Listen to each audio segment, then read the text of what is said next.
ये बात है शर्मा जी की, जिनका शहर में बहुत बड़ा कपड़ों का व्यापार था, जिनको अब उनके बेटे संभालते थे। शर्मा साहब ने तो खुद को मानो दान पुण्य पूजा पाठ तक ही सीमित कर लिया था।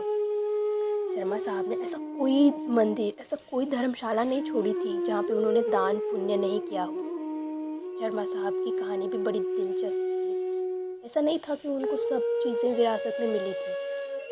जब बहुत कम उम्र में उनके ऊपर घर की जिम्मेदारियां आन पड़ी, तो अपनी मेहनत और बिजनेस माइंड के दम पर उन्होंने बड़ी जल्दी सफलता हासिल कर ली थी, जो बड़े व्यापार के रूप में बाहर है। आज उनके बेटों के पास एक सफल व्यापार है, जिसकी नींव उनके पिता के खून पसीने की कमाई थी। पर तमाम दान पुण्य के बाद भी शर्मा साहब के चेहरे पे वो सुकून नहीं था जो असल में होना चाहिए था। अब ये बात उनके दोस्त मिलिंद बाबू को समझ भी आई थी, पर अब पूछे तो पूछे कैसे। ये कोई सर्दी जुकाम पूछने वाली बात थोड़ी ना थी, जाके पूछ लिया। पर जब शर्मा साहब की तबीयत बिगड़ गई, तब मिलिंद बाबू उनका हालचाल पूछने के लिए उनके घर गए। बाहर मिलिंद बाबू से रहा ना गया और उन्होंने पूछ ही लिया, शर्मा साहब, आपके चेहरे पर ये बेसुकूनी की वजह क्या है? क्यों आपका मन हमेशा अशांत लगता है? क्या इसके पीछे कोई समस्या है?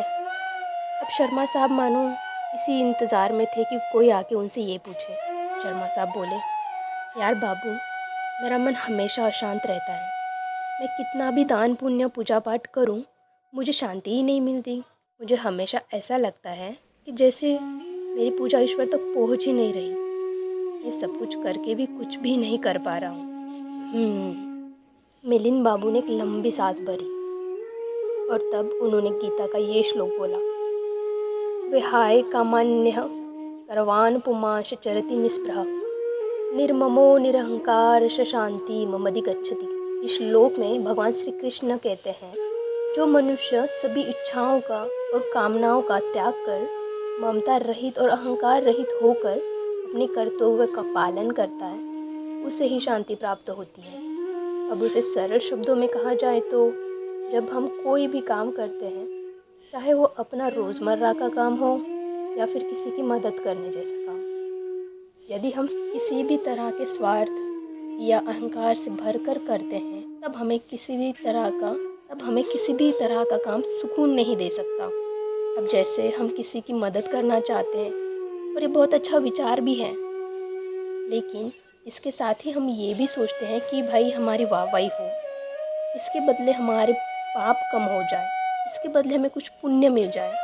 अब हम निस्वार्थ भावना से दान नहीं कर रहे, इसीलिए हो सकता है हमें पुण्य तो मिल जाए लेकिन शांति नहीं मिल पाती। ये रूल जीवन के हर काम पर लागू होता है। अपने बच्चों को भी अपना इन्वेस्टमेंट नहीं समझना चाहिए। आज हम इन्हें पाल रहे हैं तो कल ये हमारी केयर करेंगे। उनकी अच्छी परवरिश करना ही हमारी ड्यूटी है।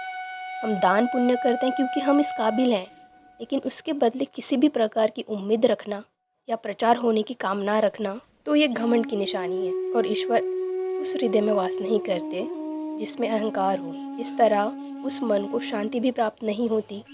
शर्मा साहब, आपने अपने जीवन भर मेहनत की और उसके बदले आपको ये लगता रहा कि आपके परिवारजन आपके प्रति थैंकफुल हो, और वो होंगे भी, लेकिन एक समय के बाद वो ये बोलना बंद कर देंगे।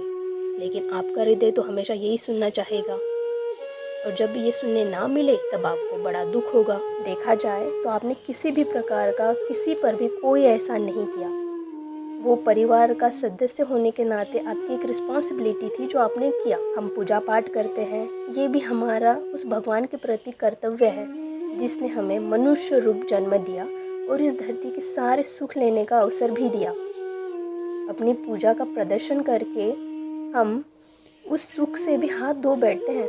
इसीलिए कोई भी काम बिना घमंड के किया जाए तभी उसका फल प्राप्त होता है, तभी मन पर बोझ नहीं रहता।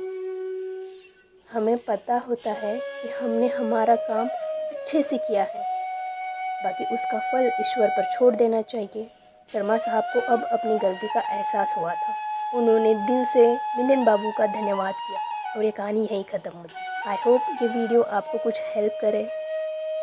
शेयर कीजिए, लाइक कीजिए एंड सब्सक्राइब कीजिए, और मेरे साथ बोलिए राधे राधे।